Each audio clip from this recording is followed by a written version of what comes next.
Hi, I'm RedYume. I go by Red, and this is my response to BJD Addicts prompt number 1, Introductions. I kind of feel like I'm late to the party. I've always been a late bloomer, so I guess that's kind of nothing new. I didn't figure out hair and makeup and fashion until I was 22 and out of college, but yeah, so I've technically been in the hobby since 2007. I started off with a 60 centimeter Obitsu boy. And technically he's not a BJD, he's not strung, he's not made out of resin, but at that time I really wasn't sure if this was a hobby that I was going to enjoy, and it was, it's a very expensive hobby, and so he was inexpensive, easily available. I wasn't going to have to wait months and months for him to arrive, and he was also made out of vinyl, which was a material I felt really comfortable working with. Because, when you're growing up, a lot of toys are vinyl, and as a child of the 80s, I had a lot of vinyl toys, like My Little Ponies, Barbies, and so this was kind of the next logical step for me to try out something new with the face-ups and the blushing, because I wasn't going to have a material that I was afraid to mess with. And I still like working with vinyl toys. I mean, for instance, I'll go to a thrift shop, I'll see Barbies or like this little thing. Oh, wow, she does show up. Littlest Pet Shop Panda that was totally destroyed, and so I like repainted that, and that was a lot of fun. And so, I still work with vinyl, and again, it's because it's a material that I'm really, really well acquainted with.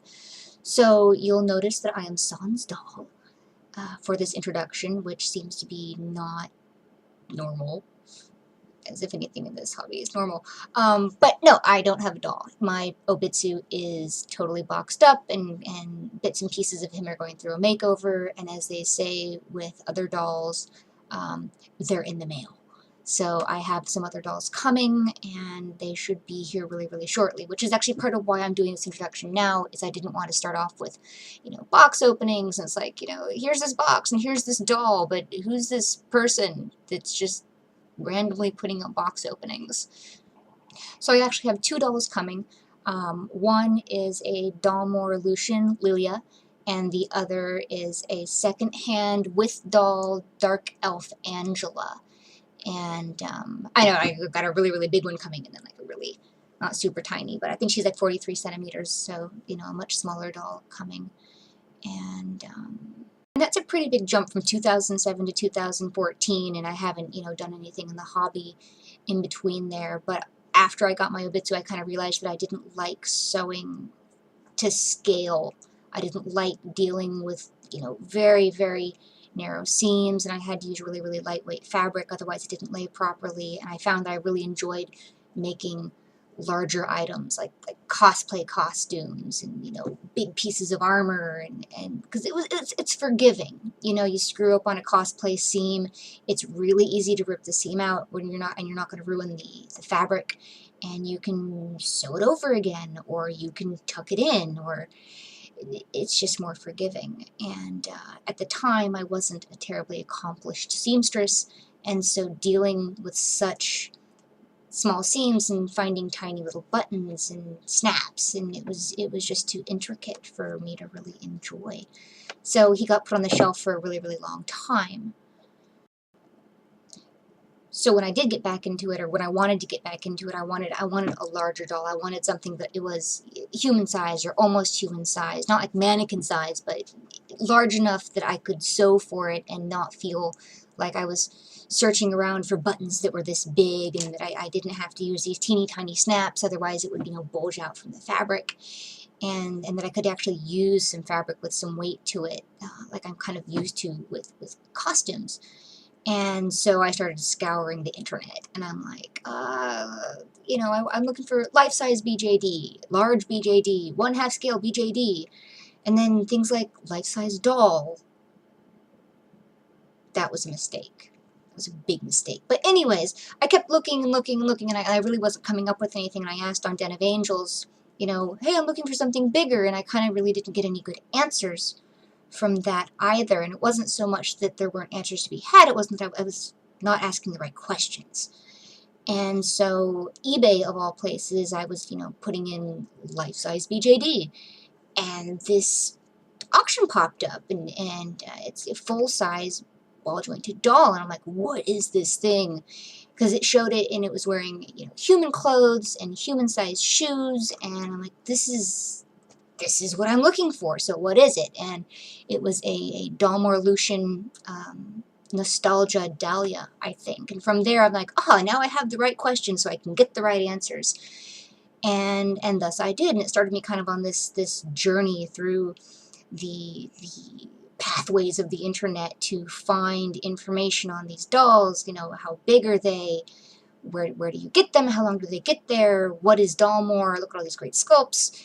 There was just 1,000 different things, but I finally kind of had a starting point of what I was looking for so that I could sew to a scale that I felt comfortable with. And that kind of brings me why I wanted to do the BJD Addict prompts to begin with, is I wanted to see a Lucian doll next to a real person. And there was a lot of pictures on the internet of Lucians with different face-ups and in different photo shoots. And some of them did have people in the picture, but it really didn't give me that sense of scale. Like, is this something that I really want to purchase? Because they're not cheap. They're not cheap at all, and it's a big purchase, and it's a big decision, and I'm a consummate researcher, so especially for an investment like that, I wanted to be sure it was something that I really, really wanted. So I went on YouTube and, typed in, Dalmor Lucian, and figured what came up, and there was a couple of box openings and a review, and people messing with the doll and trying to hold it in different poses, and I got to see what I was looking for, which, the head was smaller than I thought, the eyes were smaller than I thought, the proportions were a bit different than I was expecting, but it gave me kind of a clearer view of what I was getting into, and that actually was part of the defining factor of me deciding to buy one, is that I knew what I was going to get. And I think had I not been able to see those box openings and not seen that review, I think I probably would have purchased it anyways. Opened the box and been like, wow, this is really not what I expected. It doesn't hold poses like I expected. It's heavier than I expected. Everything just would have been different. And that, it could have been disappointing, and that's a lot of disappointing. So I was really, really happy for that. And from there, I saw that some of this was in response to some BJD Addict prompts. I'm like, what's this stuff? So it kind of sent me on that YouTube journey, which I'm sure a lot of us have been down, clicking the videos on the side and picking up different stuff here and there. Oh, number 35, recast, let's look at that. Oh, number 7, this one, that one. And pretty soon I'm like, these are really cool, and they're really informative. And unlike Den of Angels, which I kind of felt was a little bit static, like, I could read, but there wasn't really a whole lot of connection to the community. I felt that was just me personally, as I felt like there was just a lot more connection. Like, hi, you don't know me, I don't know you, but here's an instant connection. More community, and that was really interesting to me. And so I kind of wanted to start doing these because I wanted to add to that compendium of knowledge, because it really helped me out in deciding to get another doll, and deciding to get such a big doll, and deciding to just get further into the hobby to begin with, which is, that to me, that's huge, because it's not cheap. So I guess now that I've rambled on and on and on about everything else, a little bit about me, because it's an introduction video. So I'm a cosplayer. I sew all my own costumes, I do all my own wig work, I go to a lot of conventions, I'm a total geek. I have been since I was a child in the early 1980s watching Voltron, and then it graduated to things like Akira and Black Butler and Escaflowne and any number of other series, classic series, new series. I just eat it all up. I am a writer, as I know a lot of you are. I actually have a degree in literature and writing studies with a double emphasis in Victorian poetry and medieval narrative. So what does that mean? That means that I do a lot of writing, I do a lot of editing, and I have the option to teach. But that's a whole other story, because no, I don't teach. I love horses. I have a horse. I have a really, really sweet thoroughbred named Calix. he started out hunter-jumper, I started out dressage. I kind of tried switching over to his sport and decided that it was actually a little bit frightening. I don't like to jump. So now he's switching over to dressage. And I love genetics, strangely enough. That was actually supposed to be my extremely logical, stable career path when I was younger. So I was supposed to go to college and get this, Bachelor of Science in genetics and animal husbandry, and then second year chemistry came along and kicked my ass, and I decided to run as far away from that as I could, and so I ran right into literature and writing, and I'm really glad that I did, to be honest. It allows me to run in circles where it's not totally strange to, come out with Princess Bride quotes and do strange trivia nights. And, to have discussions at 2 a.m. at Denny's talking about if Peter S. Beagle's The Last Unicorn is really about a unicorn or if it's a philosophical story about regret. Lastly, I guess, I've already said that I'm a geek. I'm also a bit of a gamer. Used to play World of Warcraft. I do play League of Legends. I really like Hearthstone. I wish I had more time to kind of delve into that lovely world of pixelated escapism, but I don't. But I still consider myself a gamer.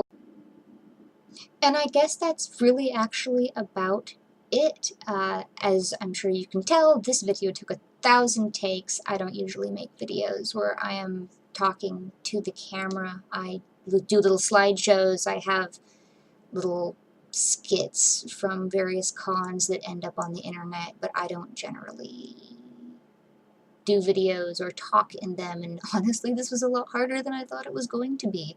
How hard can it be? You sit there and you talk to the camera. It's harder than it looks.